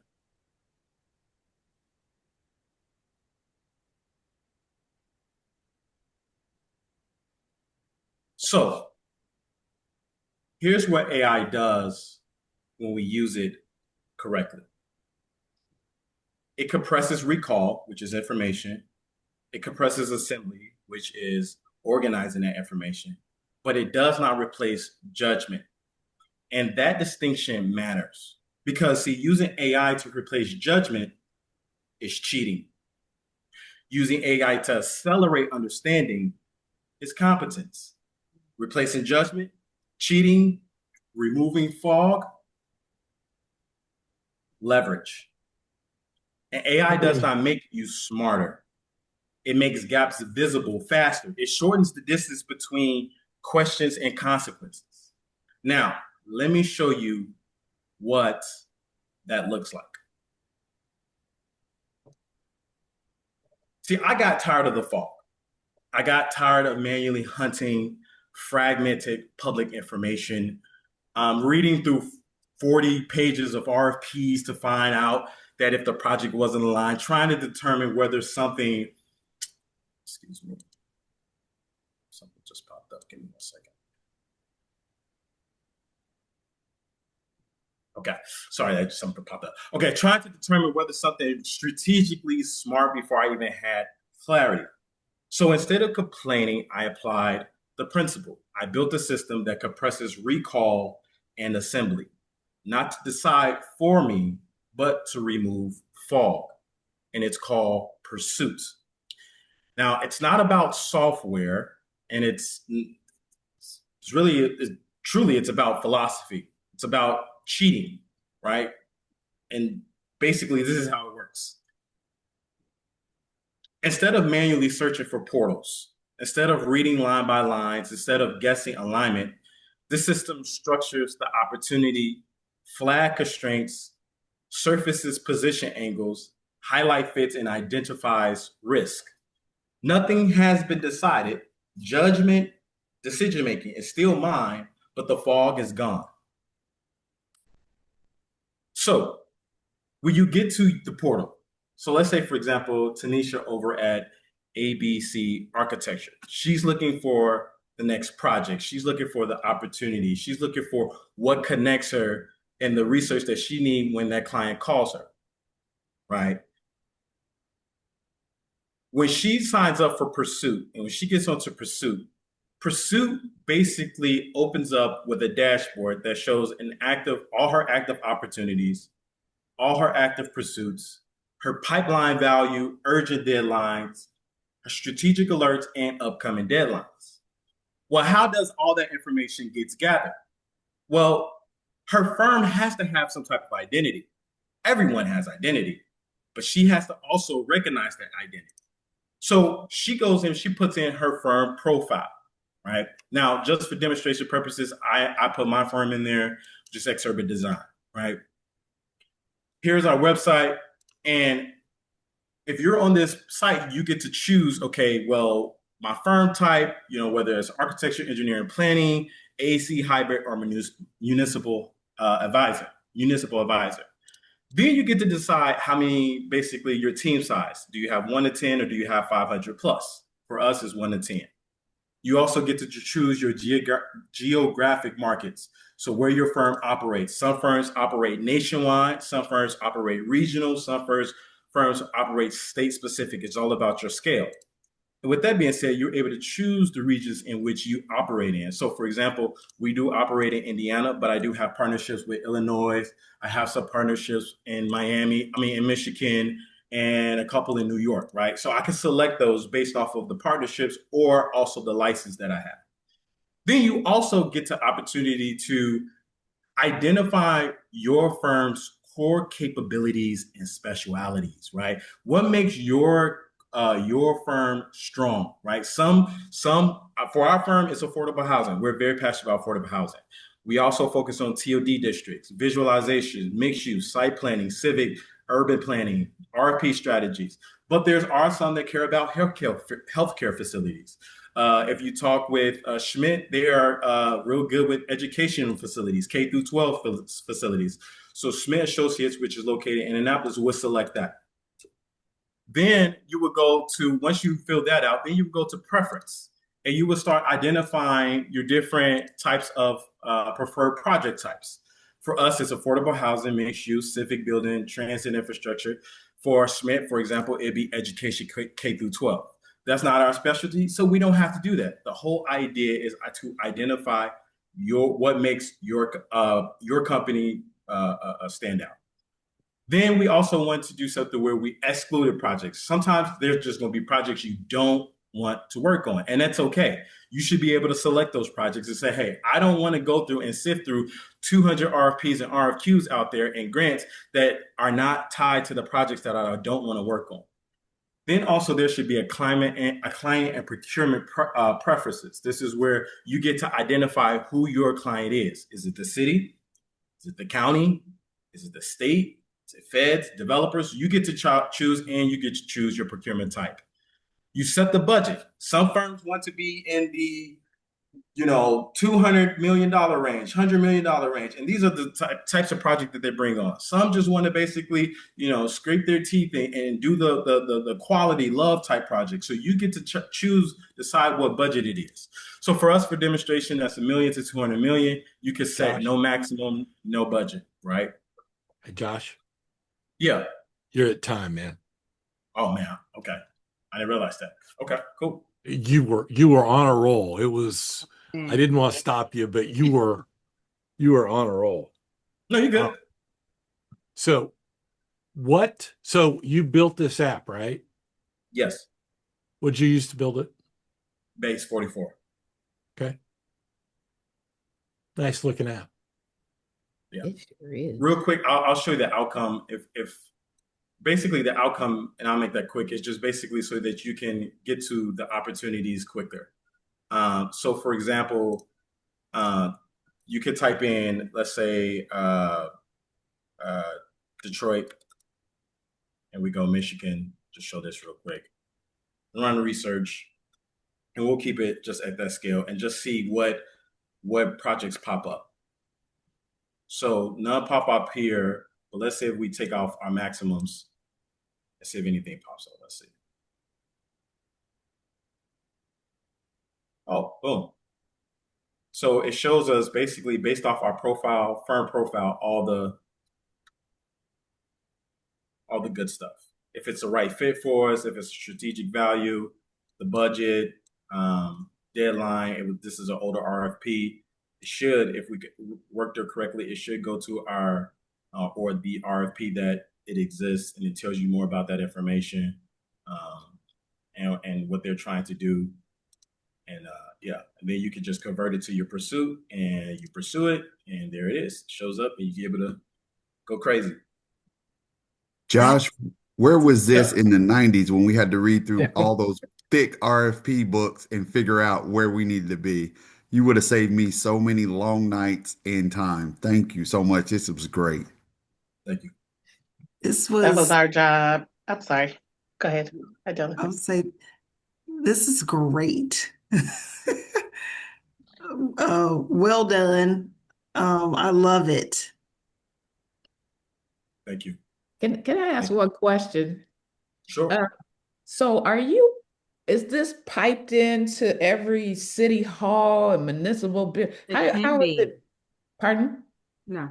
How is it flowing? The brand new RFPs, how are they refreshing?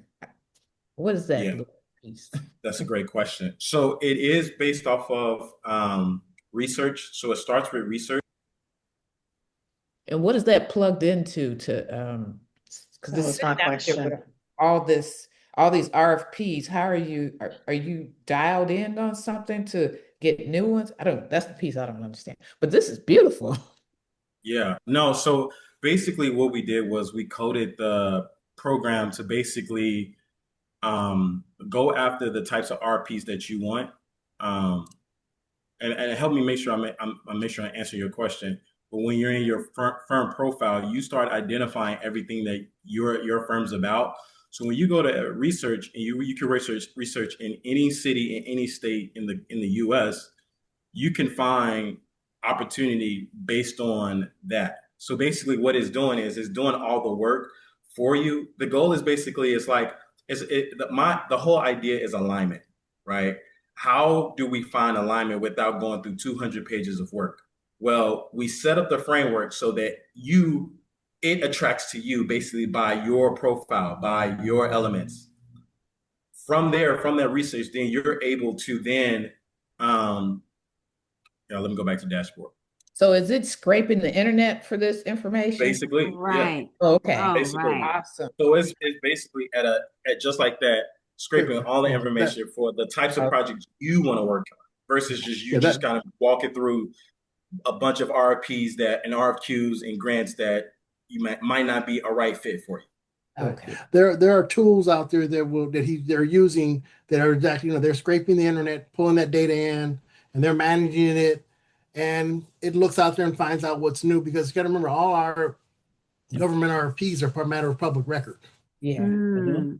So they're easily accessible. So all he's doing is taking the power of AI and tapping it. Data is what we store. Information is what we retrieve. So he's going out for the data, and he's retrieving it, and he's processing it and turning it into information, and that's what you all are seeing. Well, let me ask one personal question. Do you have to pay for that data to load into this? No, it's public record. It's public record. No, does your app charge? How do you Yeah. make money from this? That was my question as well. Yes. Yeah, great question. So we haven't published this yet. It's still beta. We still have to work out some kinks. So I don't know exactly how to answer that question right now, but I will continue to figure out how we will work on, but for this app, for it to go public, you do pay for it. So like if you want to push it out and make it public, you do pay. And if you wanted for it to operate at a high level where it's scrubbing the internet, it's working efficiently, because the thing about it too is we have it writing proposals. So you're able to have it write proposals based on your company's identity because you've created your firm profile. So the idea is to get you almost directly to the process of submitting something via email or through their portal and link. So that was my next question. That is excellent. That is excellent. Josh. I'm sorry to interrupt. Hold on. So we are at time. If you have questions, go ahead and reach out to Josh directly, and I'm sure he'll answer them. But we need to get one more person in tonight. Thank you for your time, by the way. That was awesome, Josh. Good job, Josh. Yes, good job. Josh, check your messages. Okay. Nice work, Josh. It's nice work. You missed your calling. You may be a great architect, but you're also a really good public speaker. You drew us all. You drew me in anyway in the very beginning before you got to the app. So nice work. Yeah. Okay. Thank you. I have next on my list where is it? Carletta. Okay, let's do it.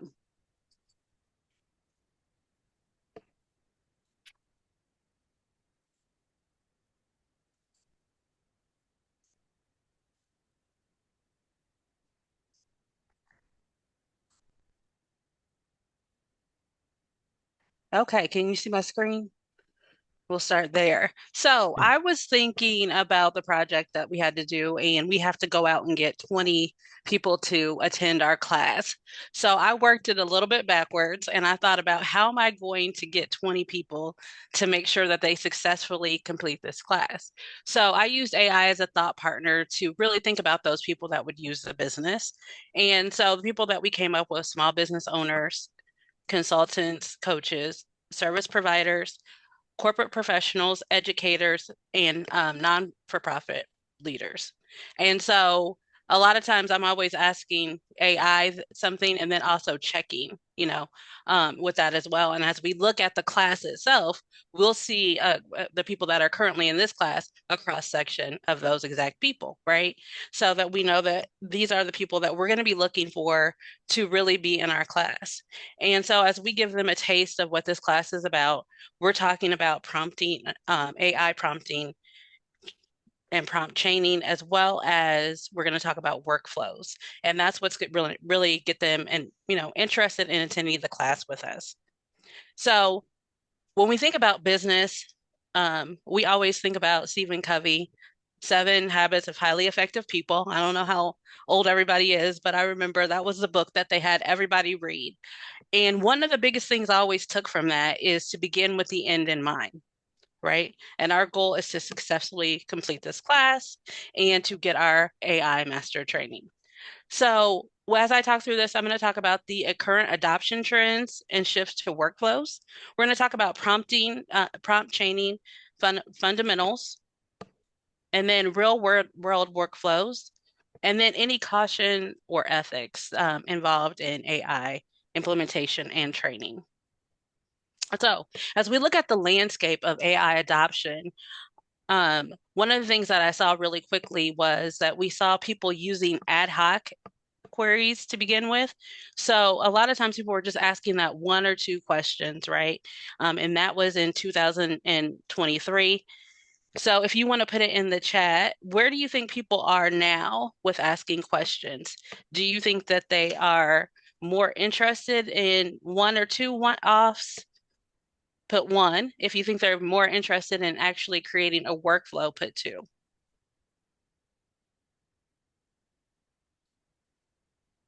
So the answer is that people are actually going more to an automated chain, right? And a lot of times they don't know exactly how to do it, but they're doing it and getting there successfully. Somebody said, no matter what, if you keep doing things, you might get it. But there is also ideas where people are actually getting the wrong information because they're not verifying what they're putting into the system. And so they think that they're creating their current workflow. They go through all the work and it really doesn't answer the question because they don't begin with the end in mind. In the end, it's always going to be the end user, right? So when we talk about prompt chaining and what it is define input. Who is my end user? How are they going to use it? Because the last thing you want to do is spend hours dedicating to prompting something and then it doesn't get to the end user. Then how will it transform? How will it get used? How will I get the buy-in? So I've worked in corporate America for years, and one of the things that I always hated was the disconnect between what they asked what they asked for as far as services and input and what we got on the back end where we were actually the end user. There was that disconnect where we didn't really talk to the end user. But with AI now, you actually are a lot of times the end user as well as the customer. And so you want to make sure that you're checking along the pathway. You also want to refine, what am I missing, right? So as you're doing your prompts, you're going to ask it to do certain items, but then you're going to say, is there anything I'm missing? One of the things I love about this class in particular is if we didn't have the diversity in this class, I wouldn't have known to ask for it to be in different languages to really make it more useful. Then you're going to validate all the data that you have and make sure that it is running effectively for you. So let me give you an example. So if you wanted to create a prompt chain for creating a product launch in email, we're going to notice how each prompt changes from the previous. And one of the biggest things that people say is that they start on something and then they actually don't have the data to carry forward, right? They get in the middle of it, they get interrupted. So one of the things like you would start off with your first prompt would be your audience analysis. And so you're going to ask it to analyze your SaaS product users, enterprise IT managers, 35 to 50 years old, plain points around security, integration, and what are their top 3 priorities. And then it will give you an answer. From that, you're going to take that and go to the value proposition. The value proposition is that you're going to take the base output of the first question or the first prompt, and then say, craft 3 value propositions for our new single sign-on feature that will address the priority directly. Then from that, using that value proposition that it gives you, and you're checking in with it, you're going to use that value proposition, paste it in the best option for what you're using. So you're thinking along the process, and write a 150-word email announcing the single sign-on feature, the subject line, and then you're going to give it that information so that it gives a warm and professional tone. Then from that, you're going to go simply to where it says prompt 4, and then you're going to say, you're going to put the draft in, so it's carrying that information forward, and then you're going to say, please create me a LinkedIn post, 120 characters, a blog introduction, and then also possibly a Slack. So that's how you're going to go through actually creating a prompt that goes all the way through to a workflow. So when we talk about using prompt engineering and prompt chaining, one of the things that you'll notice is the basic questions are always going to be to ask it to do a task, figure out the context, what are the constraints, what's the tone, and the formatting. And you're just going to go through those simply. So when we look at that, you're going to have interactive exercise that actually builds your first chain. So the scenario that we'll do is there anybody that has something or a product that they'll go through? And we'll go through and we would take 3 minutes to do that. And I can't see the chat, but and we would talk about like what their quality input was, how do they generate context, how they would review it, and then their final output. So let me give you an example when we're looking at a workflow in action. So let's say that the customer, if we're looking at customer support, because there's different ways to look at it depending on what side of the business you're on. So first we would do a classify an inquiry, and then we would extract key details, generate a response option, and route, which might be route to a specialist. So we've all seen that, right? We've called into a certain place and or we've been on email, an agent comes up, it extracts the key details, what are you looking for? And then it goes and it generates a response for you. Then at that point, it will route it to the a specialist if needed. A lot of times it's actually able to answer those questions for you. And that actually reduces in businesses when we're looking at that, about 67% of the time of the response time is reduced by using that when you're talking about in customer support. When we talk about research topics and content production, the first thing they're going to do is you're going to research the topic, then you're going to outline the structure, you'll draft selections, and then you'll also optimize your system, and then you'll know what channels you're using. But what that does is a lot of times people want to create content, but the issue is that the time that it takes. And so that it will optimize your speed. Typically, people can do 3 to 5 more times posts that they would normally do because they actually are using a system. So it's all set up to be systemized according to what your pain point is. If we're looking at code, a code review, because we're always going to go back and review and make sure that it's in line, you're going to analyze your current code, take a look at that, identify the patterns, and then suggest improvements from that. So the great thing about AI is it can take what you have and where you want to be and see where there's gaps in the testing.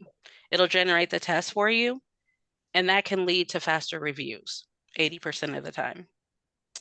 So what is the impact on businesses, right? If we look at small businesses over the landscape, a lot of them are not using it. So when we look at the number of people using AI in the business setting, at full scale, only 7% of corporations are using it. Most businesses say they're scaling or in the pilot phase of that, right? And we think about the classes that we're taking, that actually puts us right in there to be people that are thought leaders around AI and how it can help business move forward, especially people that have a background in it. But when we talk about the numbers, we're talking about 3.2 times the quality improvement when we create a structure or a system. And a lot of times what I have seen personally is business owners don't have systems. A lot of them are reduplicating things over and over again. And if they have a system, they get things done faster. And that is one of the things that'll save them time. So if we could give back time to business owners, especially the solopreneurs, we're actually increasing what they can monetize. Another thing we're looking at is teams often iterate and refine solutions more rapidly when they have a workflow. So if you know exactly what you're doing, you can make it faster. If everybody's doing something slightly different, it makes it kind of hard to get on task and to really evaluate how you can improve that task if you're doing it differently every time. And the biggest thing that we see is the consistency rate. So let's think about our end user, which would be a customer, right? So what would happen to our business if every customer that has an experience with us it's different? Do you think we're going to keep customers? If one has a really great experience and the next has another a bad experience across the board, that consistency is the biggest thing. How many of us love McDonald's? Not a lot of us. My hands, what I'm saying. But the thing is, we know the consistency rate, right? And so when we're talking about people who are running businesses, consistency is the biggest thing. So if we can move businesses up to an 85% rate of consistency in what they're doing and what they're producing, even if they're not the absolute best at it, customers understand what they're getting from you. And then on average, we know that it saves about $2.3 million when we're looking at a mid-sized business, when we're looking at a large business, right? Not a small business. But I do think about the hours that it actually gives back to the small business owner. So let me give you a couple of questions. What do you think the difference is between a single prompt and a prompt chain? And as a business owner, can you identify something in your work that would benefit from chaining? Something that you like doing, something that you don't really like doing, but a chain would help you. So I know for a lot of business owners, just even looking at their emails, right? The number of emails that they get in and being able to create a system where that it's automatically going into a workflow would help. Another thing I want to bring to point is what are the errors like when you're doing prompting? The errors that you create in your chains in early steps can actually create bigger errors on the back end. So you want to be through the process, make sure that the workflow is going in the direction that you want it to go to, because it's a lot easier to fix it after prompt 1 instead of if you get to prompt 5 or 6, right? So just saving that time as well.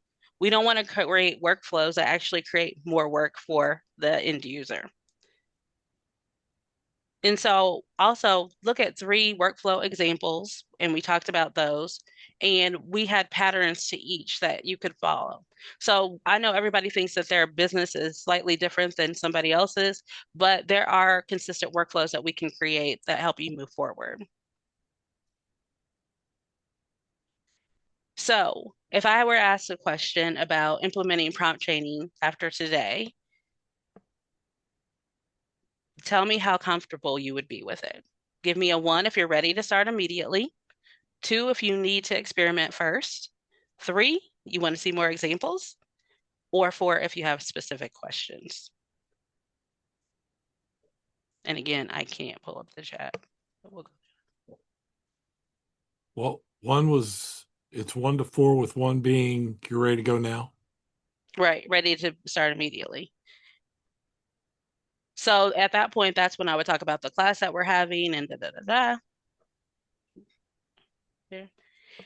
I also, before I leave, I want to talk about one thing, right? These crucial cautions, as I would call them, is when you're using AI, right? Errors in chain, in the prompt chain, they actually compound as you go downstream. I mentioned that. So you always want to validate at each stage your outputs to make sure they're actual factual claims and they're driven by their data decisions. The next thing is sometimes you're prompting and you want to put a lot of information in it and it takes forever to come up and you'll see it just say error. That's just because you have too much information in there. So you want to make it bite-sized enough for it and carry information forward so it doesn't overload the system and you really get exactly what you need. The biggest risk that we have also is making everything automated. Everything doesn't necessarily need to be automated, and through your workflow, you want to maintain human oversight, right? Anything that's a decision that appears to be a nuisance or a creative strategy or anything that's an ethical judgment, you'll want to make sure that that's human-centered and that somebody is actually looking at those decisions. We don't want to be so dependent on technology that we don't understand the processes that we're putting in place. And a lot of times that happens because, just as we've seen tonight, technology can fail you, right? And so you always want to make sure that you clearly understand what you're putting in, what your inputs are, so that you can actually, if something were to happen, how many times have we been at a restaurant and the cash register goes down and they're like, we can't help you at all, right? Because it just doesn't open. So think about those things, and that would back up your system if there was a fallback option for your critical workflows. I would always say also with ethical guardrails, you want to make sure that you document your chains, make sure that the AI involvement is clear to end users so that they can, if there's something that seems to be wrong with the system, that there's a feedback loop, right? You always want to make sure that there's a way that people can give you feedback after you use that. You want to make sure that you're also not feeding sensitive information into the chains without the proper safeguards. And again, I can't say it enough, keep humans in the loop for the final decision, especially those that affect people directly. So while AI definitely can amplify your workflow, there are cautions, there are ethics around it, but it can save you end users time and then effectively money as well. So as long as you build in ethics from your day one process, that helps you all along your journey with AI. So if you're ready to implement prompt chaining for your business, you're going to start small, make the measurable impact, and scale what works, what is working for you, what helps you. And then I'd like you to think about, to begin with the end in mind, is the way that you move forward. So this week, identify one repetitive task and a map for a 3-step chain to automate it. This month, build a test or a workflow for your team, gathering the feedback and iterating along the way. And then for the quarter, establish governance and guidelines that scale successful workflows across different departments or different silos that you're working in.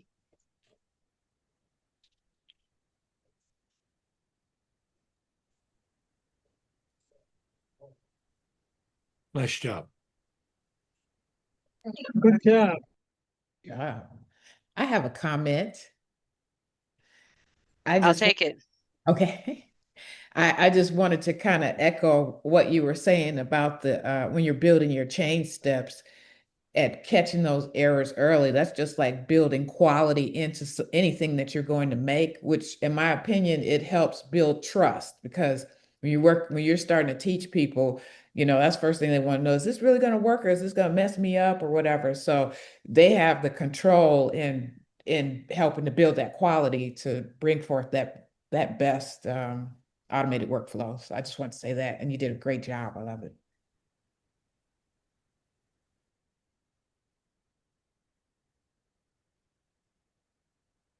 What other questions you got?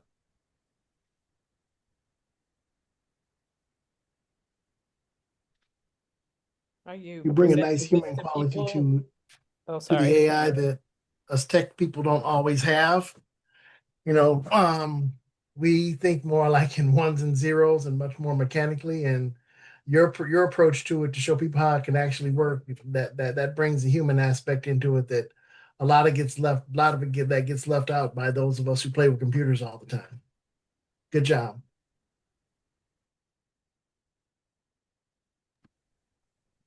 I was just gonna ask, did you have a set of people that you plan to share it with? So yeah, so I'm working with a couple of co-working spaces to get people to come to AI classes. And so I thought it would be a good idea to give them an overview, but not everything, just so that they could see how they can actually use AI to go forward. Because as we look at it, I was looking at the data of the class and everything. Most people that are going to use it, they don't have a lot of time. So this class has to be meaningful for them to move forward. We definitely don't want to get people in the class and then they stop coming or whatever. So there has to be something that moves their business forward. Otherwise, they don't stay invested. That's great.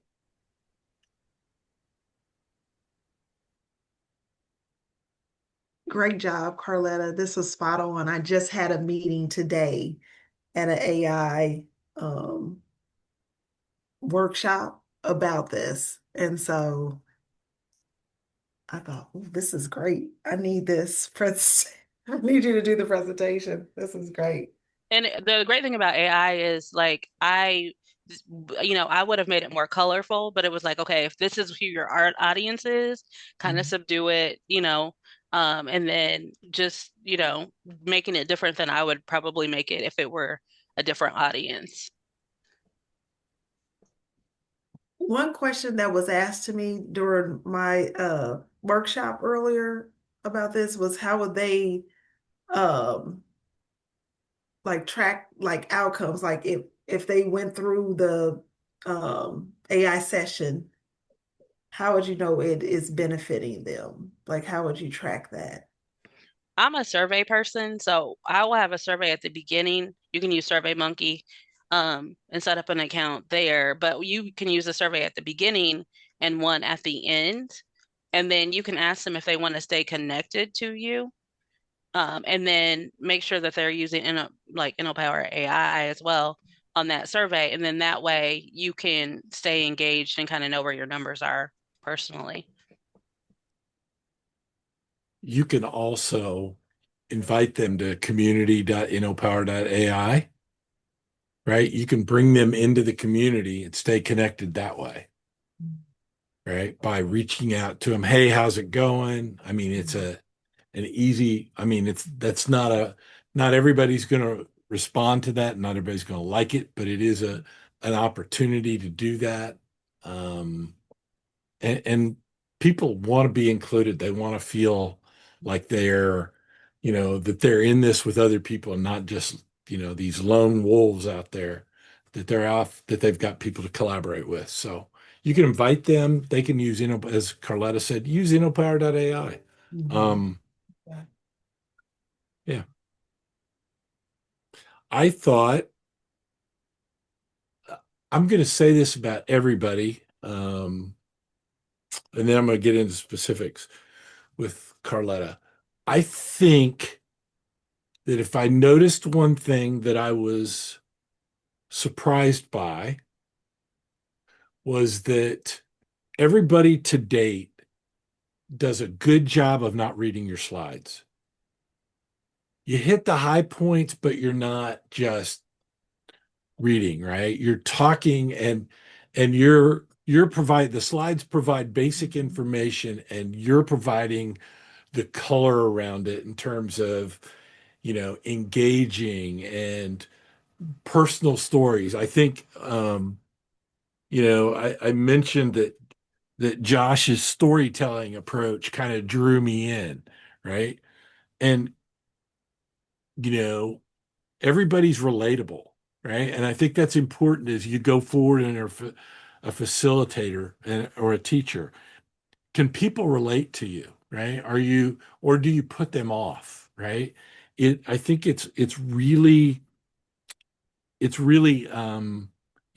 important. You've got to be transparent too, right? You've got to be your true self. You can't act like you're somebody you're not, right? Me to be all up, all using big words like moreover and furthermore, and that's just not me, right? It's just not me. So be yourself. And everybody to date has done that. And I'm just pointing that out because I know a few of you and have either I've had you in class or I know you personally because I've,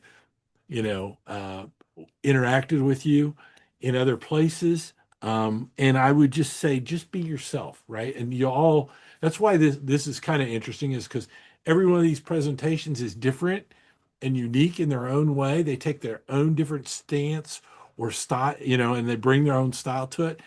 And that's a good thing, right? Make sure you're being your true self. Don't try to be something you're not, right? And I would say that I thought that was really a good job of everybody so far has done a good job on that. I like the slides that people are using, right? I know I've seen Gamma a number of times, right? I've seen a Gamma sticker, or I'll see a structure that it's like, that's from Gamma. I know that. But they're good. I mean, they're good color, they're good quality. I think Carletta, the thing I liked about yours was that even though your topic wasn't about AI, or I'm sorry, wasn't about ethics and human, you still, having a human in the loop, I thought you did a good job of including it, right? It wasn't over the top, it was subtle, a couple points, a couple different places in the presentation, but I thought you did a good job of that. And I think you know your stuff. And like I said, you weren't reading from the slides. You were talking about it. It was obvious that you were, you believe in what you were saying, right? Passionate, I think, is the term that comes to mind for me. And so that's all good. Everybody's been very passionate about it, right? What they're doing. And that's another thing. Make sure you're passionate about what you're doing. Does anybody got any other questions for Carletta?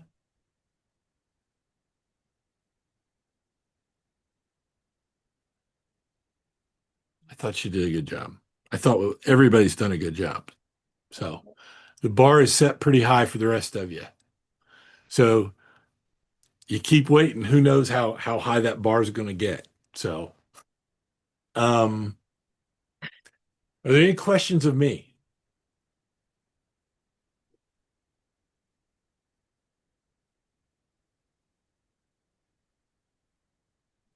Yes, Angel. Do you have a question for me or for Carletta? No, for you. She did great, really. I took some screenshots. I don't know if I could. I'll just share the presentation because it's not, yeah. Okay, thank you. Yeah, it was great, really. I wanted to ask Chris, the things you sent, the agreement you sent, are you supposed to send it on the community or through your email? And No, do we just have send an it. email? You can send it to me in the community through a direct message, or you can email it to me, right? Okay, yeah, I don't think I have your email, but thank you. I'll put it in the chat. Thank you very much.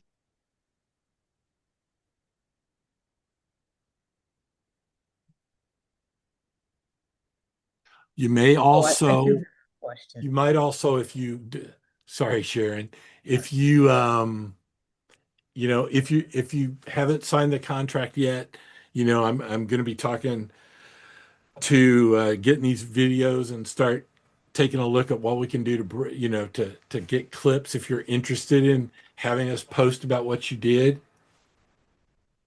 pulling excerpts out and giving you credit, then let me know on that. I won't do that without your approval, right? I'm not gonna share what you've done if you're not comfortable with it. So, and you can do that offline. You can let me or Belanle know, either one, when you sign those agreements. Or if you don't sign them, it's not a big deal. Where's the agreement? It is in legal and the community. And I had a question about that. Did you want a wet signature or a digital signature will do? Digital signature will do. Okay, thanks. I don't see. Yeah, I thought about DocuSign. I thought, nah, I'm not so sure I want to spend. There's 40 some odd of you, and there's multiple. There could be multiple signatures, and I'm not that formal yet. You said it's under legal stuff? Uh-huh. Okay. All right. Anything else? Going once, going twice. Everybody have a good weekend, and we'll see you on Tuesday. Happy Thanks. Valentine's Day. Thank you. Bye-bye. Bye. Chris, great job, everybody. Service.